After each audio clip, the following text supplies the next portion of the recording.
So good evening, everyone, and welcome to the May Leadership Board meeting of HousingNOLA. I'm Andreanecia Morris. I'm the President and Chair of the Greater New Orleans Housing Alliance. And we're going to go off the agenda just a minute because we have an announcement we want to make. Ashleigh Gardere is going to come up and talk to you all about a legislative issue that's tied to affordability. We're going to send you all out a notice tomorrow over email, a call to action. But since you're here and she's here, she's going to take a few minutes to talk to you guys. Ashleigh? Good evening, everybody. My name is Ashleigh Gardere. I serve as Senior Advisor to Mayor Landry for Economic Opportunity and the Director of a cross-sector initiative that we call the Network for Economic Opportunity. I just wanted to speak before you briefly to talk about Senate Bill 288 in the state legislature this session. It is authored by Senator Conrad Appel, and the bill is a very short but destructive bill. It is designed to kill the local hiring policy that we passed at the end of last year, and even more than that, to disallow anyone in the state from ever being able to create such a bill ever again in the history of Louisiana. Also, the language is written so broadly that it could nullify disadvantaged business enterprise programs across the state. And also has some pretty, because of the vagueness of the language, can also have some effects on groups that could be discriminated against, like the LGBTQ community. And so it's just a dangerous bill, and we need all of the help that we can get to help to defeat it. The committee meeting on the House side, let me just be clear, the bill has already passed through the Senate. So if you can lean on your old civics lessons, it is scheduled to go to be considered on the House side, and that committee meeting is on Monday. We are expecting that they've moved the time a few times now, and so currently it's scheduled to take place at 10:30 in the morning on Monday in Committee Room 3. We really need a diverse set of stakeholders, folks who are willing to testify before the committee, but even if you're not comfortable doing that, just being in the room. As you can imagine, New Orleans looks and feels a little bit different from the rest of the state, and I think there's an expectation that only community advocates or a stereotypical community activist cares about this issue, and we really need them to see the diversity of folks who are impacted by it. Obviously, for folks who are focused on housing affordability, if folks don't have jobs and stability, economic security, they cannot be in a position to afford housing in the city. And so Monday, May 23rd, 10:30 in Baton Rouge, please join us. Wear your suits, since we'll be at the Capitol, and we want to make sure that folks know that we are serious. This means a lot to us. So thank you so much for your time. I'm sorry to have interrupted the agenda, but it's that important.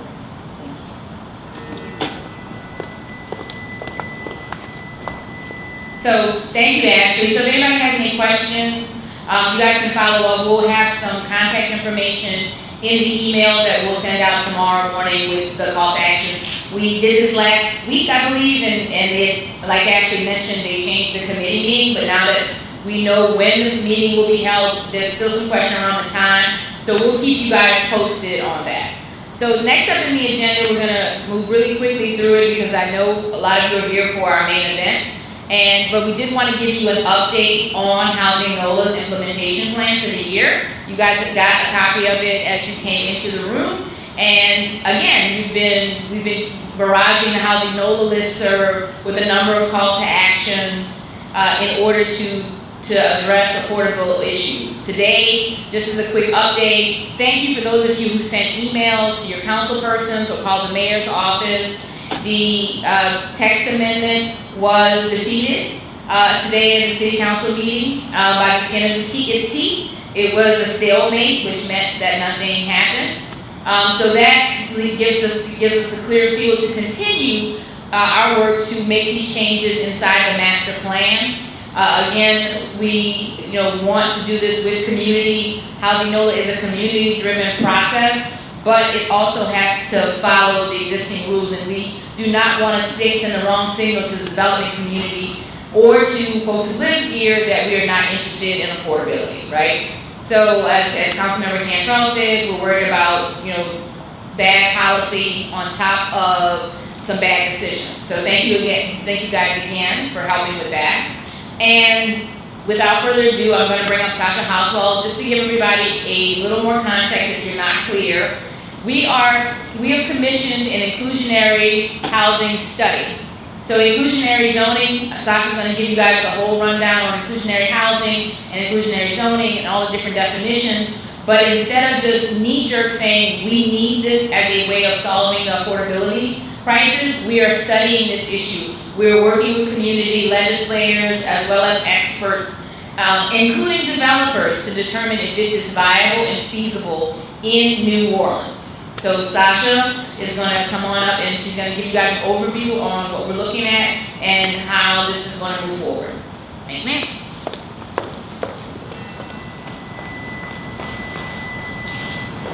Thank you, Andreanecia. Hey, everybody. Thank you for having me. This is really exciting. I have been in New Orleans for all of one day, and I'm already kind of in love with it, so I can see why all of you made your home here, and I can also see why the city is facing some affordability challenges. So tonight, I am going to talk a little bit about why cities are adopting inclusionary housing and how it can be a tool for building inclusive communities. And for those of you who are more experts in the room, affordable housing developers or market rate developers, the presentation itself is going to be pretty 50,000-foot level. I'm not going to get into the technical details, but afterward I'm hoping that we'll have time to answer any more technical questions that people have. So without further ado, my name is Sasha Hauswald, and I'm the Director of State and Local Policy for Grounded Solutions Network. And Grounded Solutions Network, we're a national nonprofit organization. We focus on housing policy because housing affects almost everything else in your life. It affects how safe you feel when you walk down the street and what food is available at your local grocery store. It affects the quality of the school that your kids go to. And so we promote housing policy solutions that have been proven to be effective at building and preserving quality housing for people of all income levels.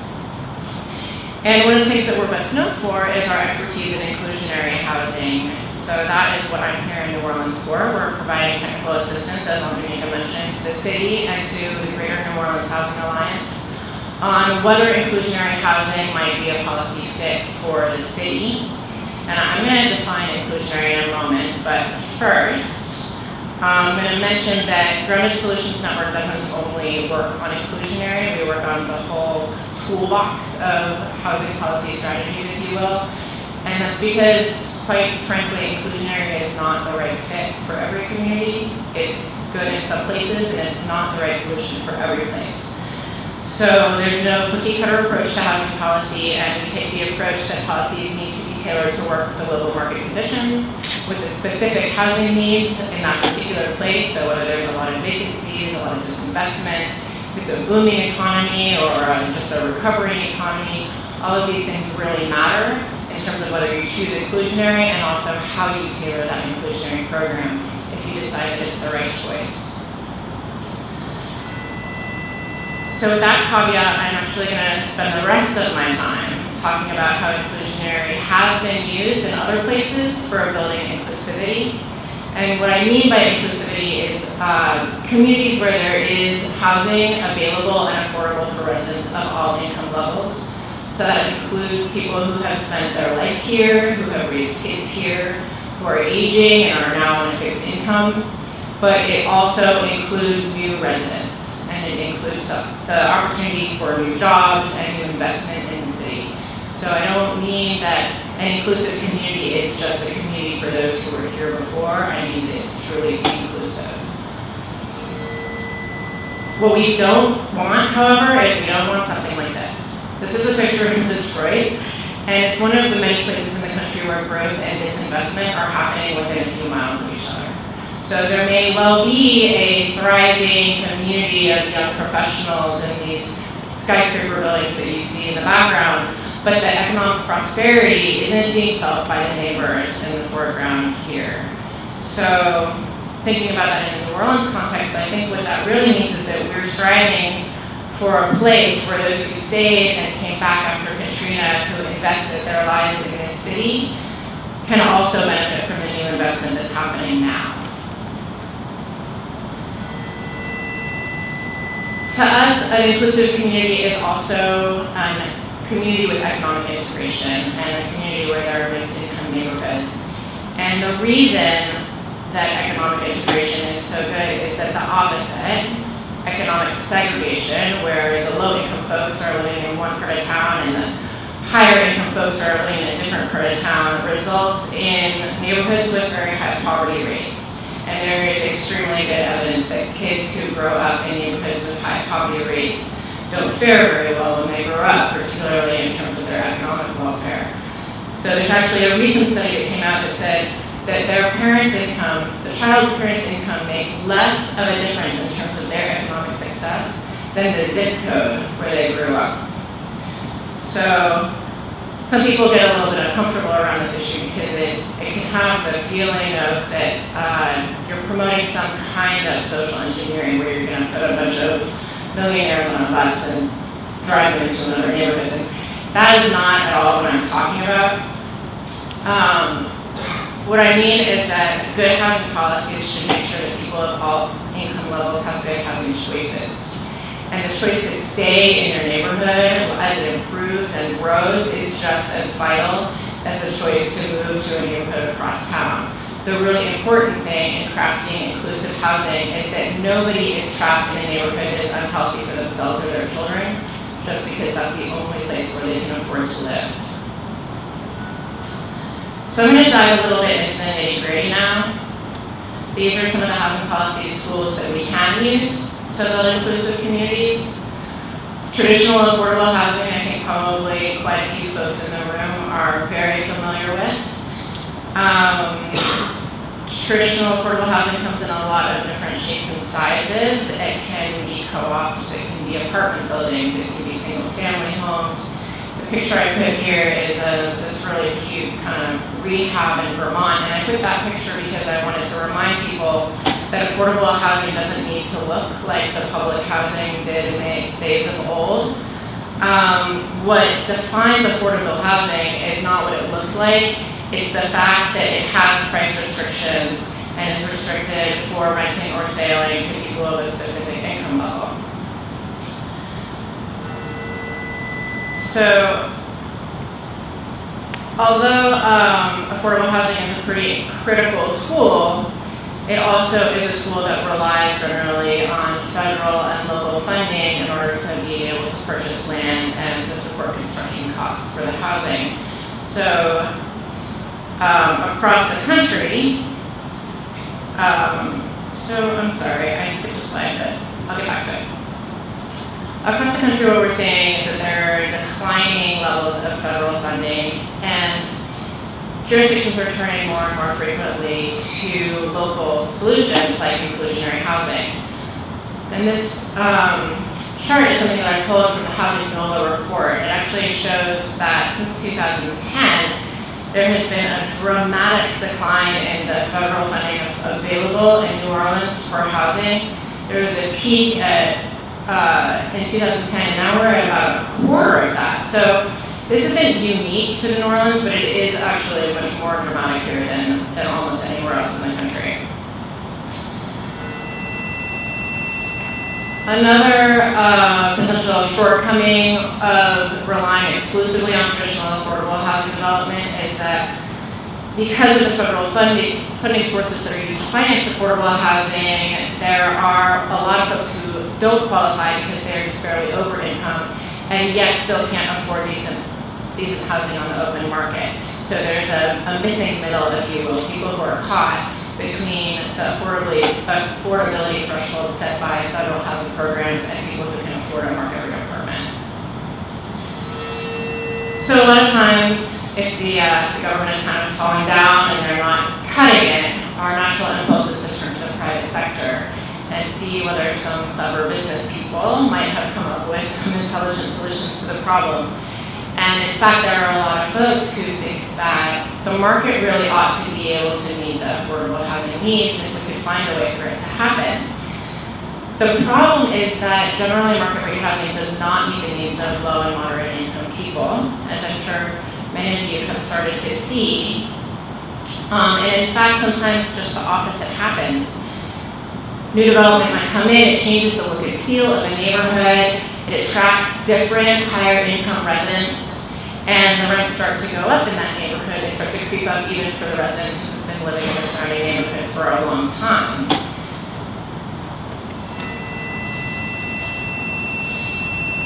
And I want to make sure to mention that the reason that market rate housing doesn't serve lower income and moderate income households very well is not because developers are ill-intentioned, they're not bad seeds, it's really the way that the market works. Construction costs are very high, land costs are very high, and both of these things are particularly true for New Orleans.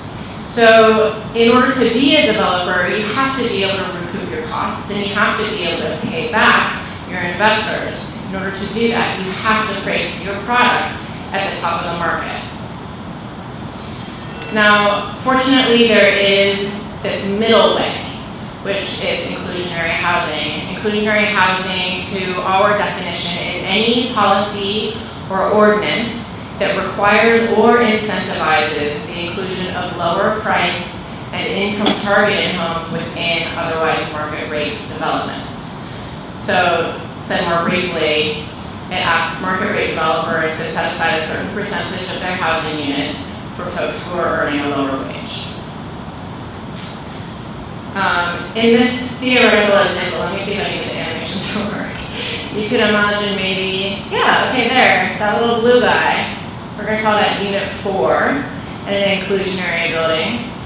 It might be priced at $500 a month for a single mom, and then maybe if this building has 15% affordability, we have Unit 8 over here, priced at $800 per month for a young couple, both working in restaurants. And then the rest of the units are all being marketed, rented or sold at regular market rate asking prices. This is another example of what inclusionary can look like. This is a duplex. On one side is the affordable dwelling, and on the other side, on the right side, is the market rate dwelling. And inclusionary housing is not a new idea, actually. There are over 500 jurisdictions in the nation that have inclusionary policies. It's in over half of the states, and it's been around since the 1970s. So that's really good news for New Orleans because it means you are not taking a risk and doing something so cutting edge that we don't know how it's going to work. There are a lot of great examples to learn from and a lot of great studies that have shown what works and what doesn't. There are a lot of new places that never considered themselves unaffordable starting to realize that they are also facing rising housing prices. So Rust Belt cities, southern cities, and mid-sized cities are all starting to think of inclusionary as something that might actually work for them. The places that I know of include Detroit, Pittsburgh, Nashville, Atlanta, and New Orleans on the cutting edge of this sort of new school of inclusionary. And we know that in 2015 and 2016, about 20 cities and counties were exploring implementing new policies. For another taste of what it could look like in reality, these are 4 very different looking buildings that all have inclusionary units in them. And you might be wondering why inclusionary has become so popular. So I'll just quickly go over it. It's particularly good for this missing middle. Harnesses market strength for households earning between 50% and 100% in median. Preserves scarce resources because it does not require any public subsidy or doesn't require much public subsidy. In some programs, there is public subsidy involved. It helps locate workforce housing near jobs so folks don't have to travel as far, and that reduces the housing and transportation costs combined that is so much of a burden for many of our lower income families. By integrating lasting affordability within growing neighborhoods, it can provide protection against long-term resident displacement, and it creates mixed income buildings throughout the locality so that you have that economic integration that's so important. Inclusionary housing properties are 4 to 6 times more likely to be located in a low poverty school district than traditional affordable housing or housing choice voucher holders. And I think that's a pretty powerful sign that inclusionary housing is succeeding in that goal of economic integration. The flip side of that is the sort of sad story that if your child, if you live in public housing, your child is probably attending a school that is in the 19th percentile. So 81% of the schools are better than the one that your child is attending. For inclusionary housing tenants, the local school is average, right? Which is great. Inclusionary housing buildings are in all different neighborhoods, so we wouldn't necessarily expect them to be the very top percentile, but more that they're attending a typical school rather than a very poor school. So now that I've kind of waxed rhapsodic about the benefits or potential benefits of inclusionary, I do want to confront some of the critique. There are a lot of folks who concern, rightfully and logically, that inclusionary housing could slow the market of market rate development. And the really interesting thing about this is that research studies on the topic find consistently little to no effect on the production or the cost of market rate housing. And this is a little bit counterintuitive, so I'm going to talk about some of the theories about why that happens. One theory is that, like any zoning restrictions, the cost of inclusionary housing winds up being borne into the price of land. So land prices adjust downward over time, or they don't rise as quickly as they otherwise would. Another reason is that zoning bonuses and other offsetting measures that jurisdictions offer as a package with inclusionary housing offset those costs. And then thirdly, most inclusionary housing ordinances provide developers some flexibility in terms of the way that they meet the requirements. So if a developer really can't build those units on site, they might be able to pay a fee in lieu or partner with an affordable housing developer to build units elsewhere. This does highlight, though, for us that jurisdictions need to pay attention to what is going to work for the local development community and need to make it workable for developers. So these are some examples of how inclusionary housing policies can make it workable by having zoning flexibility, like increased tighter density, reducing fees or taxes, or speeding the development process for developers who are involved with the inclusionary housing ordinance. I wanted to mention that there is actually sort of a pilot inclusionary housing ordinance right now in New Orleans that HousingNOLA was involved with getting passed. The density bonus right now offers developers the option to include 10% of their units that are affordable in certain areas of town in exchange for either increased density or increased height. So in this slide, you're seeing the gray is the increased height that this developer has chosen in exchange for providing these bright blue 10% affordable units, which is 10% of the building in this sort of theoretical case. And this is an example of an inclusionary housing ordinance somewhere else. This is Chapel Hill, North Carolina. They have an ordinance that went into place in 2000 originally as a purely voluntary program. And over time, the problem was that they were implementing it only for developers who received some sort of zoning exception, which meant that the developers needed to go to city council to get approval and to negotiate for what that exception was going to look like, exactly how many units they were going to be required to provide. And it turned out to be lengthy and inequitable for the development community. In 2010, they transitioned to a mandatory ordinance where everything was laid out very cleanly, with an expectation that developers would have an affordable housing set aside between 10 and 15%, and the income targets within those units would be under 80% of the area median income. In Chapel Hill, North Carolina, as in most inclusionary housing programs across the country, they have lasting affordability in those units. So 99 years or the life of the building is quite common, and that's so that over time, although there are just a few units in every building that gets built, over time that stock of affordable housing grows and can become a substantial part of the city's life and the city's housing stock. I'll wrap up with next steps. Grounded Solutions Network is going to engage with developers so that we can really learn what works for them and what is challenging about building in New Orleans and what might work for them in an inclusionary housing ordinance. We're talking with local policymakers about best practices that have been implemented elsewhere in the country, and we are also working very closely with the HousingNOLA Inclusionary Housing Tiger team, I love that name, to work through all of the technical details, because inclusionary housing is a very flexible policy, but that also means it's very complicated to tailor for your specific place. You can't copy and paste somebody else's ordinance. You have to invent it anew every time.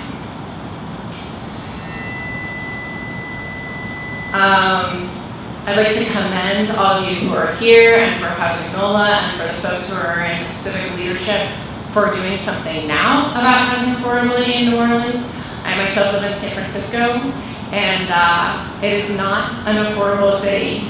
If we had been ahead of the curve like you are, and I'm sure some of you feel like you're already behind the curve, but if we had even been acting as soon as you are, San Francisco might not be the place that it is today, a place where you have to be a millionaire in order to afford a home, literally a millionaire. And if you want to read anything and following up, here are a couple of really great articles, and you can always reach out to me through Grounded Solutions Network or through Andreanecia at GNOHA and HousingNOLA. Now I think we can take questions.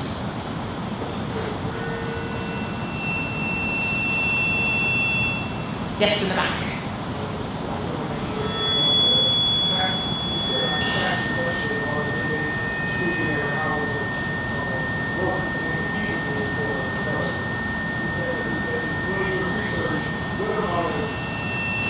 What's the time frame and what's the, I guess, the big one on that cities on which happen to provide to one of the communities and one of the That is a really excellent question. Yeah, so the question was, for programs that have tax abatements for developers who are participating in the inclusionary housing program, how long does that tax benefit last? So does it last for 5 years, do you have reduced taxes, or 10 years, do you have reduced taxes? Is that the question?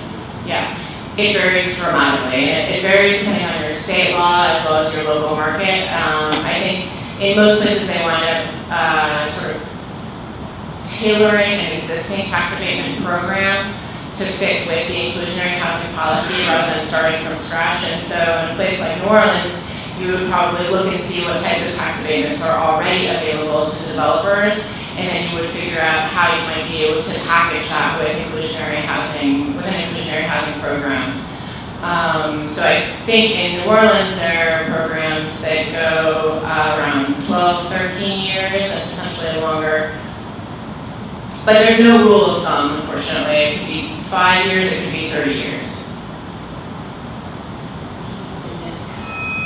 Okay. Yes, the examples you showed were purely affordability based in terms of the inclusionary piece. But are there any programs that, if you look at it from a negative standpoint, say might be a double whammy where you have an affordability set aside, but you also have to have a population set aside, say seniors or veterans or some other set aside, but then look at it from a positive, that maybe you have an opportunity for a double bonus. You do an affordable set aside, but then if you also serve veterans or seniors, you get an additional bonus. Is there other programs that? Yeah. So there are programs that require units of certain bedroom sizes. It's very common to have a requirement that the size of the unit matches the size of the units in the building overall, so you don't wind up with a building where the developer is mostly creating 1 and 2 bedrooms, but then for the affordable units, they want to keep their costs down, so they build studios.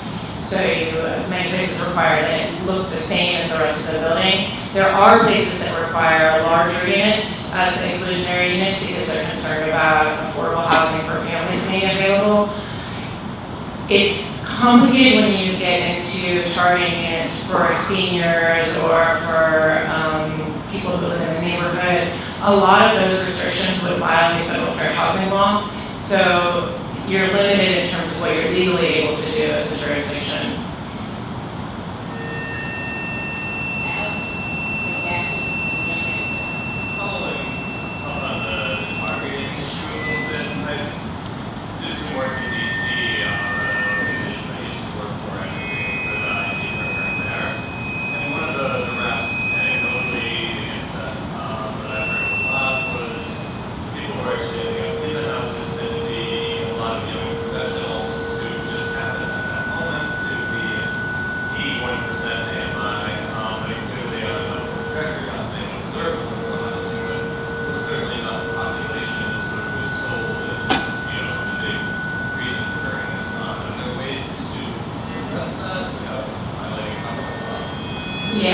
Do you turn this off?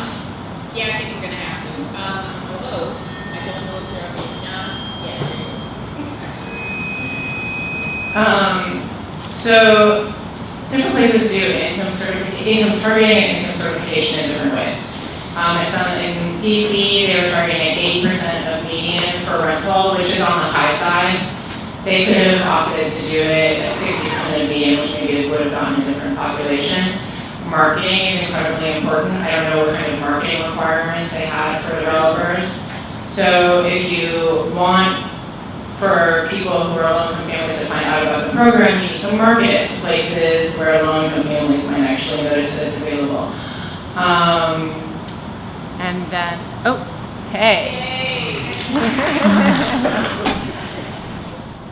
Then I guess the third thing would be you need to pay attention to the way that you do income certification. And so some places look more carefully at assets, some places don't look at all at assets.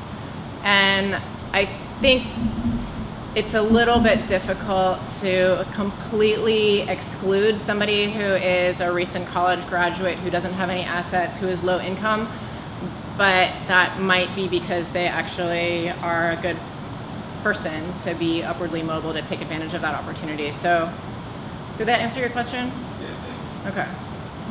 So, you went all the way to back and then you discourse. You mentioned that inclusionary housing is any policy ordinance that requires or incentivizes the inclusion. Are there strong examples of cases where it's been required rather than incentivized? So about 85% of the inclusionary housing policies in the nation are requirements. They are mandatory, and they are almost all paired with incentives and cost offsetting measures for the development community. So it's not that it's either incentive based or required, it's that usually it's both. About 15% then is strictly voluntary, and strictly voluntary programs can work. They tend to be much less productive in terms of the total number of units because it's very difficult for jurisdictions to come up with enough incentives to make it that attractive to market rate developers to participate in the program. That said, it can be done, and it's often a good way to start experimenting with inclusionary or get your foot in the door and get some of the development community more accustomed to working with the policy. Yeah. Okay, so I'm sorry, Mr. Brooks, I called Cassius first, so then you, then Carrie, then Ross over here. I'm wondering about the implementation. One of my concerns is that it seems like this is attractive because it seems free to the city. And I wonder if there is a rule of thumb about how much resources in terms of people the city might need to manage this over time. So the administration. There is a good rule of thumb, and I can't remember it right now. So inclusionary housing, like any affordable housing program, requires oversight and monitoring. And so I'm sure that Ellen Lee can tell you all about what it takes for a staff to oversee affordable housing development that received home funding to make sure that they are in fact renting to low-income families. The same type of monitoring and oversight are required for inclusionary. But the really big money that is required for building traditional affordable housing is the upfront capital cost, and then sometimes ongoing operating costs for the building. The monitoring and oversight of the program is a very small portion of the public cost. I guess I'm asking DC, my understanding of DC's experience is that they really didn't invest in that, and so it took a lot longer to get it implemented in a way that works. Right. So, It's extremely important when you are considering passing an inclusionary housing ordinance to plan for some additional staff resources to make sure that somebody is overseeing and enforcing the policy. And it's not just during the development process, it's throughout the life of that unit. So your point is well taken. All right, I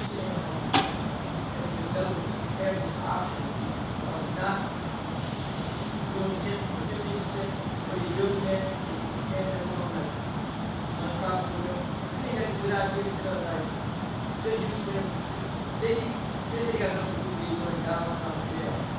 And they just choose not to do it downtown. Keep asking them. They don't really do the options,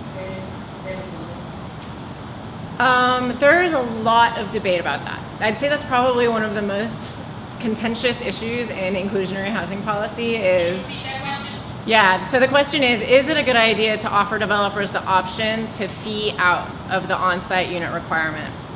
I would say it really depends on your place. So recently we were working in the city of Seattle, and Seattle actually has a lot of public funding that they can use, that they can leverage in building affordable housing. So for them, the idea of getting more fee revenue was really attractive because they know how to build affordable housing quickly and inexpensively.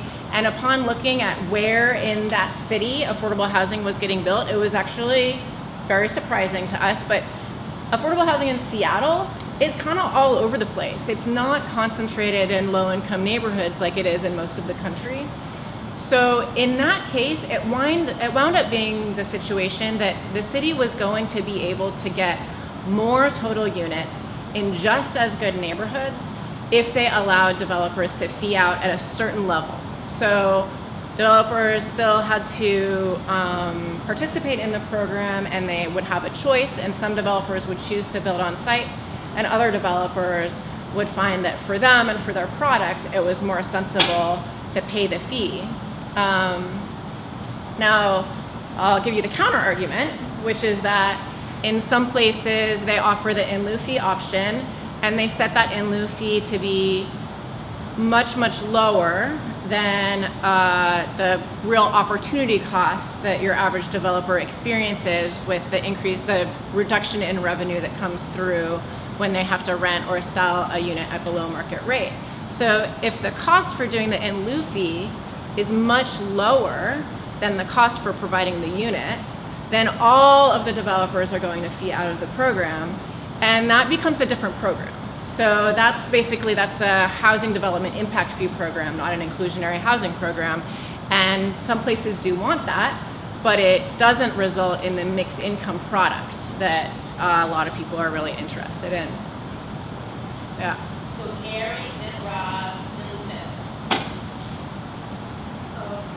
That was partially my question.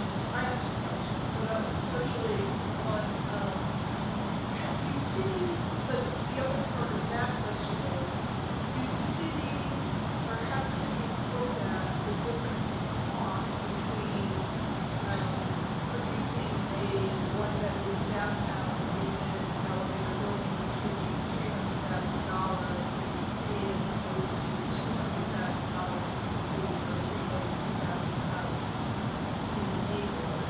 Do you, as a consultant, bring your clients through those calculations around all of this? Because I think that's the sort of information you want to feed into that decision. Right, so this is about whether it's more expensive to build that affordable housing unit on site versus building it by partnering with a nonprofit developer. Yeah, so the answer is yes and yes. Many places do extensive economic studies of the real estate market. We are doing a fairly light touch study. We're looking at very ballpark figures for what it might look like for a market rate developer in New Orleans to include some below market rate units on site, and looking exactly at what you're talking about. What are the land costs, the per unit construction costs, the financing costs, the cap rate, what are all of these different costs? And then how much wiggle room might developers have to incorporate affordability, and then what types of incentives would help with that? So if a developer is not able financially to include affordability on site, would they be able to do it if you gave them a density bonus so that they can have overall reduced costs per unit by having more units on that parcel? If that makes sense. And then the second question is, I'm from New York City originally. In New York City, government is offering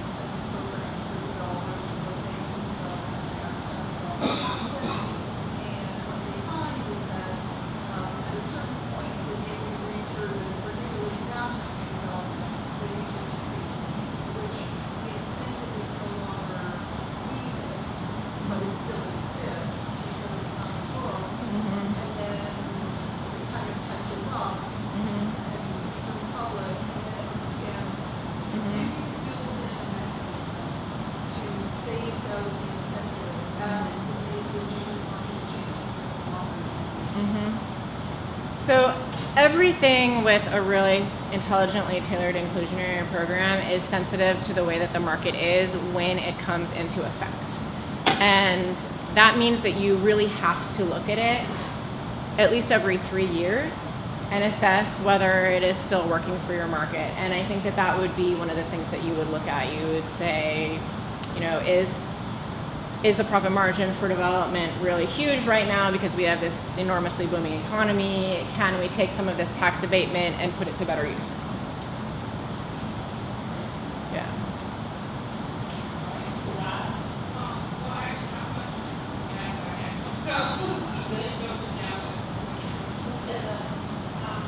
Hi. You probably know a lot about the history of opposition to multifamily housing, affordable housing, New Orleans and statewide. And I'm wondering about my experience has been for inclusionary, except it's real high. As soon as you say that, everybody gets hysterical. But yet, there really a lot of, as you talk about, really a lot of different pieces that zoning and density bonuses and, the indoors, you're talking about, there's different options for, creating incentives and policies that will encourage affordable housing. And I'm wondering what your experience has been in other cities in terms of how to position Yeah. this. So that, Not hit the hot buttons. yeah. To get good policies passed. I think that's a really good point. And I make the point that inclusionary housing goes by many different names, so you may not even realize that your jurisdiction has an inclusionary housing policy because it might go by the smart housing policy or the affordably priced dwelling unit policy or the reasonably priced housing policy. And so I think that's the marketing issue is one that is very locally specific, and I don't feel like I can advise you on exactly what you should call a potential inclusionary policy, but I think that your point is well taken, that if people are allergic to that word, don't use it. There's no reason to say inclusionary. That's just the word that I use.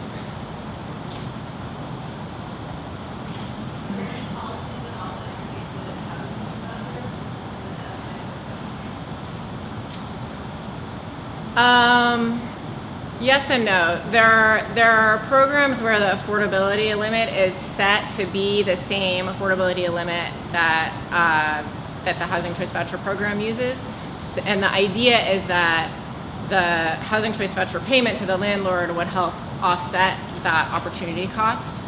I think some landlords are perfectly happy with it. As you probably know, there are landlords who are pretty resistant to having Section 8 voucher holders in their building just because they have a thing. So I think it varies. I guess I wouldn't say it is super common. What's more common is that developers want to get somebody in there who can pay up to right about the cap that they're allowed to.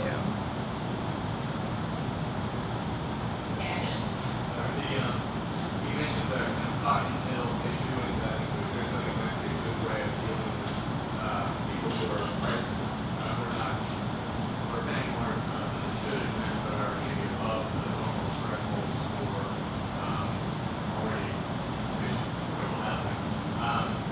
Do you know any other examples where kind of 80% of what I've seen are really been tracking the normal targets? Do you know offhand of some communities that have 20% parameters or something that's higher than Yeah.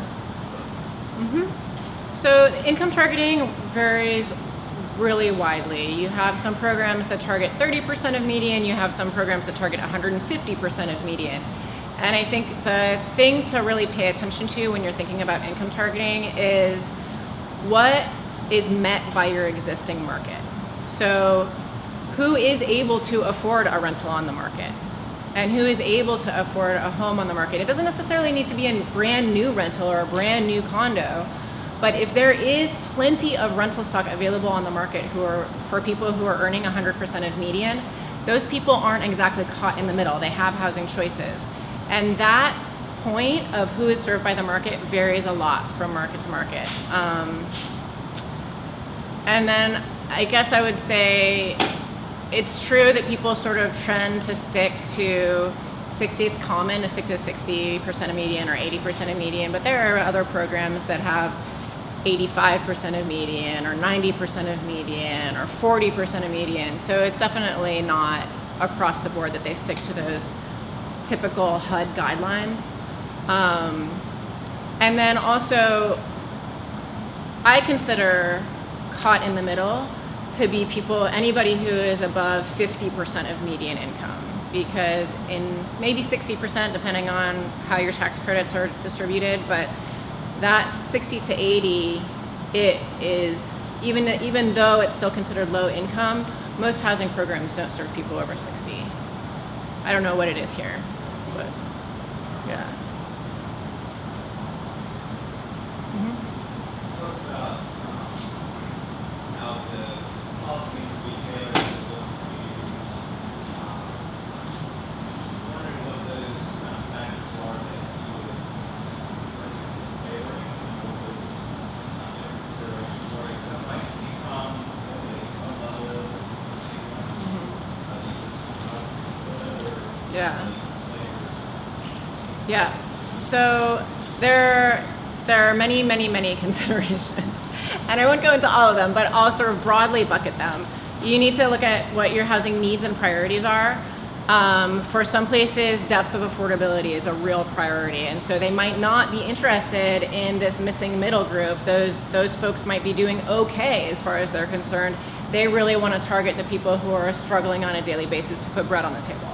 If that's your housing priority, then you are going to have a lower housing target, and that informs what your policy is going to look like. So there's the need issues, and then there's the supply issues. And the supply issues are around what makes it challenging to do development in this particular jurisdiction, and what things would developers want to see as incentives, as well as what is the profit margin that developers are currently making. In a really hot market like San Francisco or New York, you have developers that are making an enormous profit margin.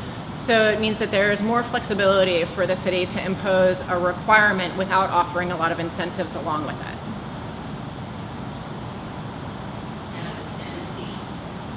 So what, we saw partners with a lot of different sites and shapes, different jurisdictions across the country, and I'm wondering how you sort through and determine things that have incentives available or things, what size of the department you're looking at, large department is really needed versus more inclusionary economically, or whether, how do you decide it's actually appropriate to family unit, actually have it for really your required inclusionary on it? How do you sort of get the size? Yeah. Well, I'll say most jurisdictions have a size threshold where below a certain threshold of size, developers don't have to participate in the program. So 5 units and 10 units is a really common threshold size. Some places, if the financial feasibility studies show that they're sort of boutique homeownership developers who are responsible for a lot of the development in that community, they might implement an in-lieu fee option for those smaller developers rather than requiring a unit on site, because it doesn't make sense to have a 10% requirement on a 3-unit building. Then I would say the right way to do it is to look at the economics and to understand whether at scale developers have more flexibility to incorporate affordability. There tend to be strange things that happen in terms of construction type. So just because it's bigger doesn't mean the developer is making a bigger profit margin. If you have a building that is over 8 or 10 stories high, has to use steel frame construction, it tends to have actually slimmer profit margins. But oftentimes there's a sweet spot, and if you do the research, you can find where there is a little bit more wiggle room and maintain financially feasible buildings. Yeah.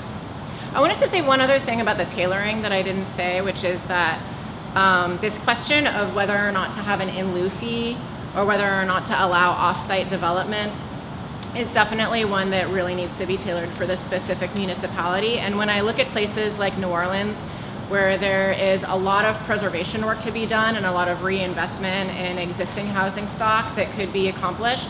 Sometimes that means that a jurisdiction really has a great use for in lieu fees. They can take that and then funnel it in for developers who want to do that rehab work. So that would be an example of where the policy choice might be to offer that in lieu fee option. My question is similar to Alex, I'm just going to expand a little bit on that. It's similar to just trying to think of, how this as a developer thinking through it is that, is this a policy that comes with driver application and that kind of thing, focusing on go in with a block that's, a bunch of zone single family, go in, go to multifamily, go in, get inclusionary policy, you get, part of that inclusionary policy, you get this multifamily zone, which is that kind of good stuff. That's the kind of thing you're talking about, right? It's one example. It doesn't always need to look like that. I mean, that's not necessarily something that's like one of the inclusionary policies. Right. It's a zoning issue, but just, thinking of example types and, how it can be used in Yeah. in the city. I mean, I think it's true. There are certain incentives that are of great value to developers and that don't drain the city's budget. And density and parking reductions are two of the most sort of high value incentives that you can offer as a city that doesn't affect your general fund. So for that reason, they tend to be more common and more popular. But I mean, as folks have pointed out, there are inclusionary policies that don't offer those incentives. They might instead offer fast track processing so that the developer has more certainty and can speed through what might otherwise be a really lengthy and risky planning approval process. And similarly, I mean, I think there are a lot of places where inclusionary applies to buildings that are 12 units or 15 units or 20 units in scale. They don't have to be huge block-sized developments. Are you seeing these programs being tied into the likely two QAP programs? Wait, tied into what kind of grants? The low-income housing tax credit programs? That is more common if you have an off-site development option where the market rate developer who typically in the places where I've worked, market rate developers don't really want to get into using tax credits. That might be different here because I think that a lot of developers here have a lot of experience actually with the tax credit program. But with off-site development, often what happens is the market rate developer will partner with an affordable housing developer who has experience using tax credits, and that affordable housing developer will make use of the 4% tax credit, and the market rate developer will cover their gap. Program that gives benefit to local government support, so if there's a way to value something like this inclusionary process, that should help with Oh, I see. So you're talking more generally about tax credits. The way to value this process, help the tax credit developer.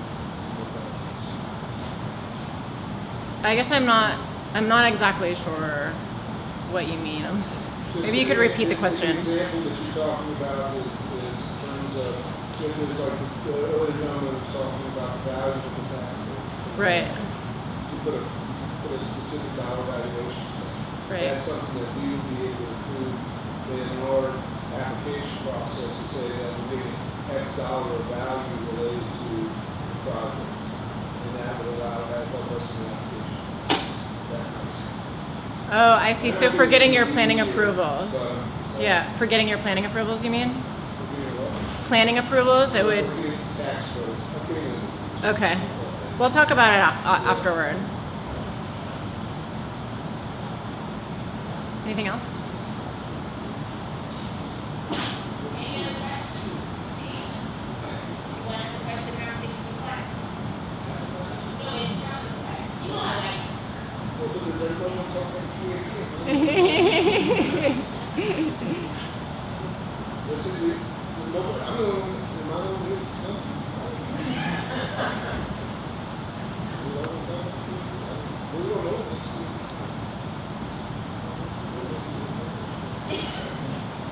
Okay, so do we have any other questions? guess I could make one sort of general point. I'm not sure if this hits on your question at all, but the general point is that if a jurisdiction is offering tax benefits or direct local general fund subsidy, it's usually best not to do that negotiation on a case-by-case basis. And that is because when you get into negotiating on a case-by-case basis, it becomes lengthy, complicated, and unequal. So it's a best practice to basically do all of your research, figure out what developers need, and set that in your policy, in your written policy. Okay, developers who provide 10% affordable housing are going to get this much tax abatement, period, done. So I guess in the generalist, it's big picture. Do you see projects that use 9% tax credits that also take advantage of inclusionary bonuses or inclusionary housing? I see. Okay, so typically no. Okay. Typically a jurisdiction would not allow that, because what can happen if you allow the affordable housing developers who are using 9% particularly, or even home or CDBG funds, is that those developments would have happened anyway. And so you have these would have happened.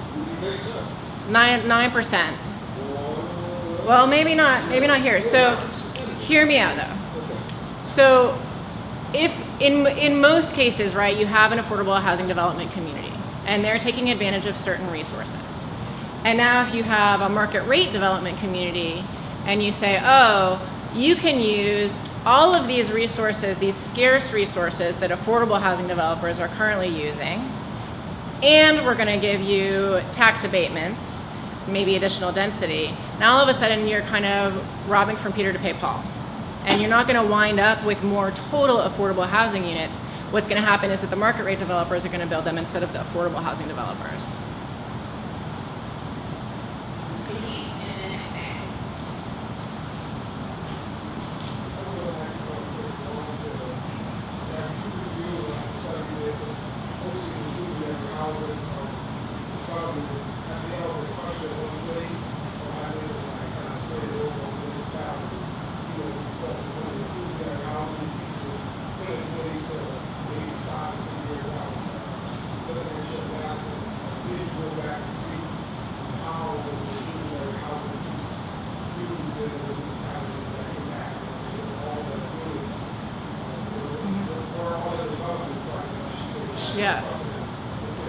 Yeah.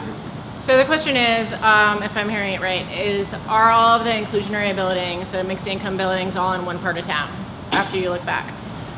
So inclusionary works where there's development happening. So that means if you tailor your program right, then you apply it to areas of town that are hot market areas, or at least reasonably warm market areas where there is market rate happening. And that's probably not going to be all areas of town. So you do find that those mixed income buildings are built alongside other market rate buildings rather than being located in places where it's maybe exclusively single family homes.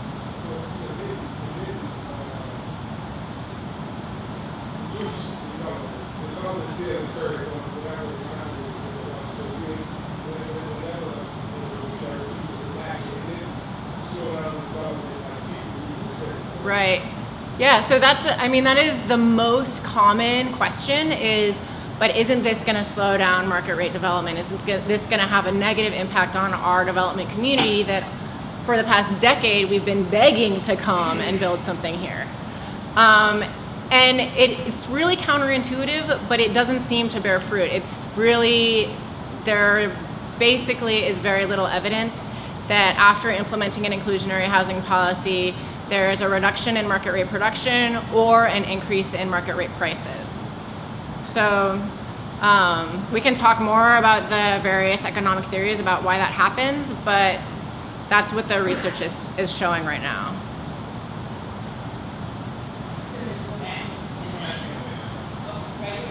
Kind of relates to that actually. I was wondering, in other cities, what types of challenges do people come up against when they're trying to implement policy that goes include housing? Are there like ways they would come those So implementation. You mean like, oh, getting it passed? Yeah. Yeah, I mean, one thing is doing, especially more recently, as places like New Orleans with sort of mixed markets are more interested in inclusionary. A full, fancy, expensive, unfortunately, financial feasibility study is one way that people overcome opposition, because what inevitably winds up happening is that the majority of the opposition comes from, if you have requirements and it's not purely voluntary, then you are most likely going to have some portion of the development community that really doesn't like it. And they're going to come and speak about that. Usually you have another portion of the development community that is really on board and supportive, but a financial feasibility study can sort of give the cold hard facts to decision makers to show what really is feasible in your community, so that it's not all happening in a black box that only lives in a developer's brain.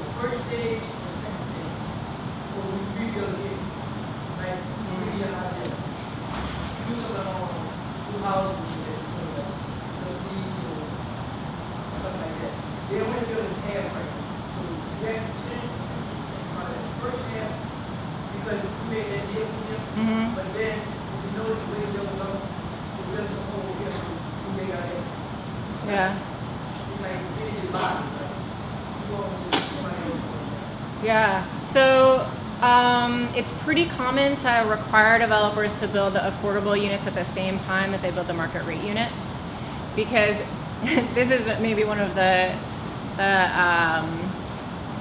lessons learned is if you give all of the planning approvals and the building permits and the market rate development goes forward, the city doesn't have any way of enforcing the ordinance anymore. And so if the developer hasn't already included those affordable units in that first building, there isn't really an incentive to include them later on. So usually it's simultaneous. Does that answer your question? No, okay.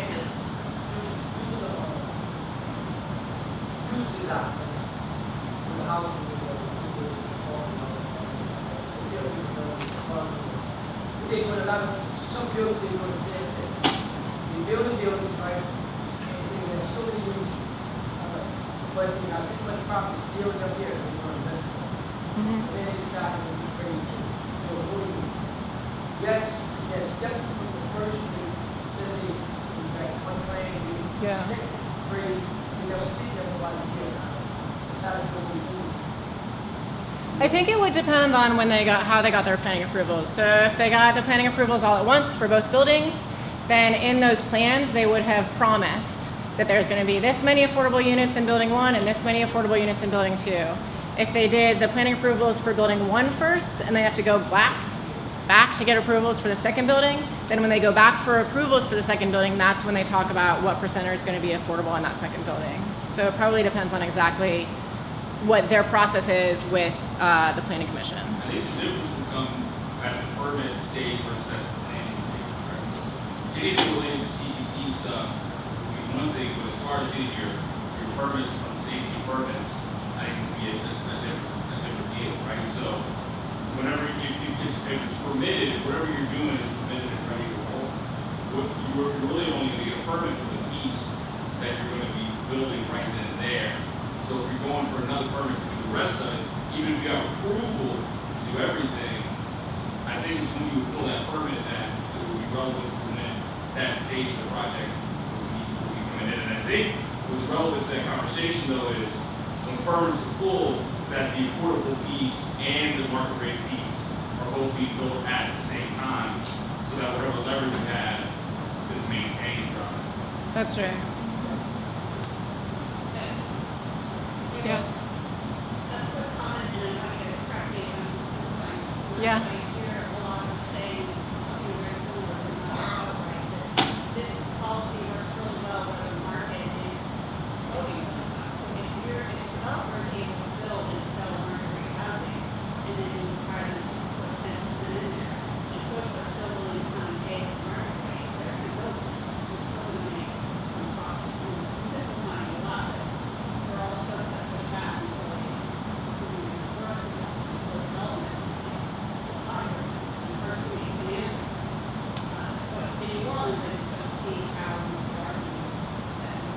Right.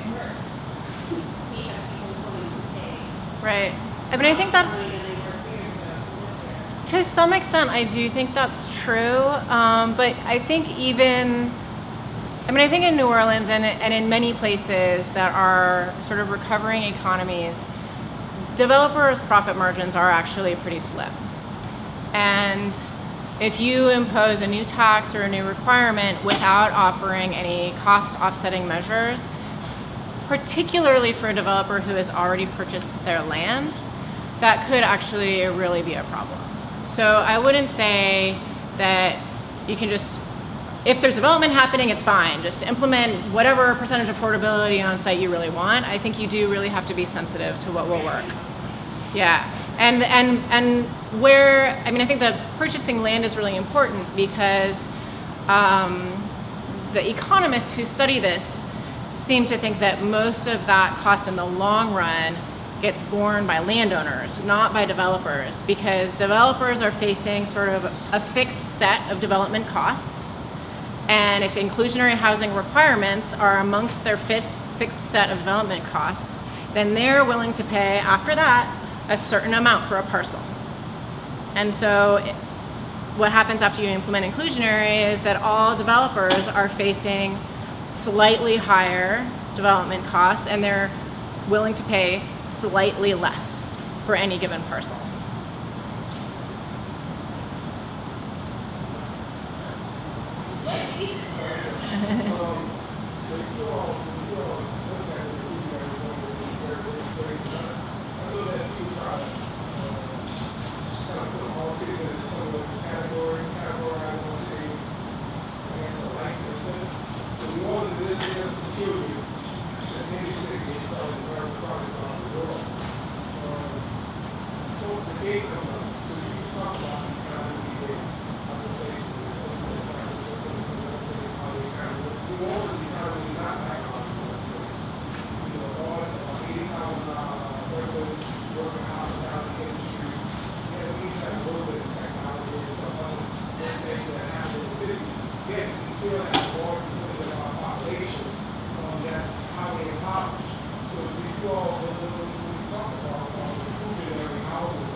Yeah, so I mean, I think that gets back to this housing need question of is your highest priority as a jurisdiction, as a community, is your highest priority focused on providing housing for that very low income group who are living in poverty or just above the poverty line? And that's a policy choice that inclusionary can help with, but it means that you have to tailor your policy a little bit differently. From the developer's perspective, there is a trade-off in terms of depth of affordability or number of units. Because if you can imagine, if you're charging a price that is affordable for somebody who is only making $20,000 a year, you're bringing in a lot less rent than if you're charging a price that is affordable for somebody who's bringing in $60,000 a year. So developers, for the same opportunity cost, can provide more units to a slightly higher income bracket. And I think that's the sort of the dance that jurisdictions try to do along this issue is, well, we want to get the most units, but we also want to serve the most in need. And that's not something that I can answer, for New Orleans. It's something that we really need to answer in conversation with one another. Okay, it's about 7:30. It is 7:30. So we have room until 8. If you guys have more questions, we will be happy to continue. But if you want to start wrapping it up, it's about that time. I know Cash has a question. And you can pretty much ask it, but I want to be respectful of everybody's time. And if you want to keep going, that's perfectly okay. Sasha will stand here and talk. But I want to make sure that people are jumping at the 15. You're wrong, folks, so you will leave. But there's still plenty of food. So, but that makes you sleep. So, there I go. So, let's Cash and Carrie.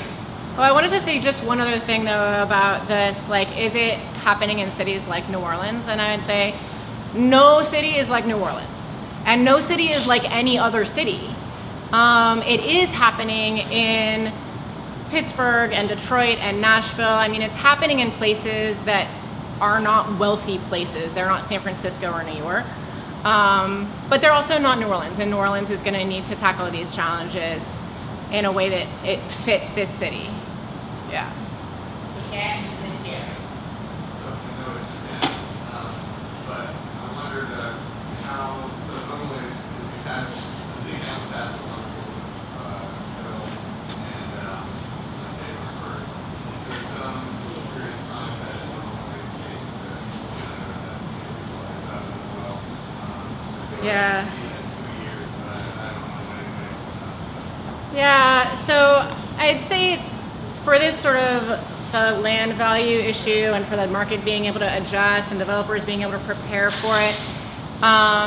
It's I'd say almost universal that any developer who already has planning approvals would be exempted. And as many of you know, you can have planning approvals years before you even build construction in some places. So that's one type of grandfathering in. In some places, they also don't implement it for 1 or 2 years after, and that varies. I mean, I think a year is usually a reasonable time delay to give people a heads up. I don't think it needs to be 2 years, but places that are more concerned and really want to see their market heat up a little bit more before implementing the policy might wait. The thing that you need to consider when you think about delaying it that long is if you implement the policy after 2 years, that means the developers who are getting their planning approvals at 2 years are going to be subject to the policy, which means you're not going to get any units online for 7 years. So that's a long time to wait for any inclusionary units.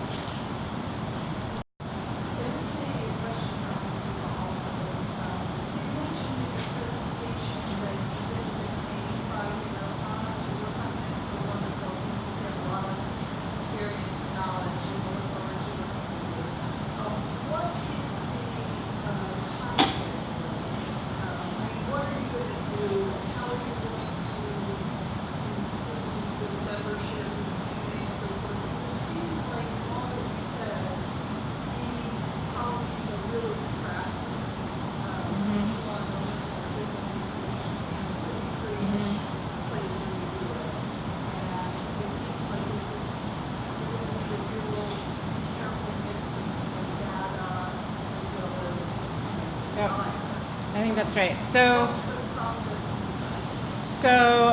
the timeline is basically from now until October, if all goes smoothly. There's a phase now where I'm primarily talking with developers, and I'm going to begin working with the HousingNOLA Inclusionary Housing Tiger team. So besides that core group of leaders that Andreanecia really worked to convene and pull together, I'm honestly not sure exactly how HousingNOLA is going to continue to do outreach and education and pull in opinions from other folks. So I'd say yes, like input is most welcome, and I'm not sure beyond the development community and the HousingNOLA Inclusionary Task Force team, I'm not sure where all of the opportunities for that are going to be. Council staff and county issue, and by council staff, I mean me. You gotta get past before January. Just for the political reality of the situation, we have to get something passed by the end of the year. And then we also have to factor in this needs to go through our planning process. So, knowing that it takes approximately 4 to 6 months for any CPC related issue, I think that gives you an idea of some of the timelines we're working. Inclusionary housing only applies to new construction. It can apply to substantial rehab. It varies. You have to define what is a substantial enough rehab for it to apply. But Yes, it does. It usually applies to substantial rehab if the rehab is major enough.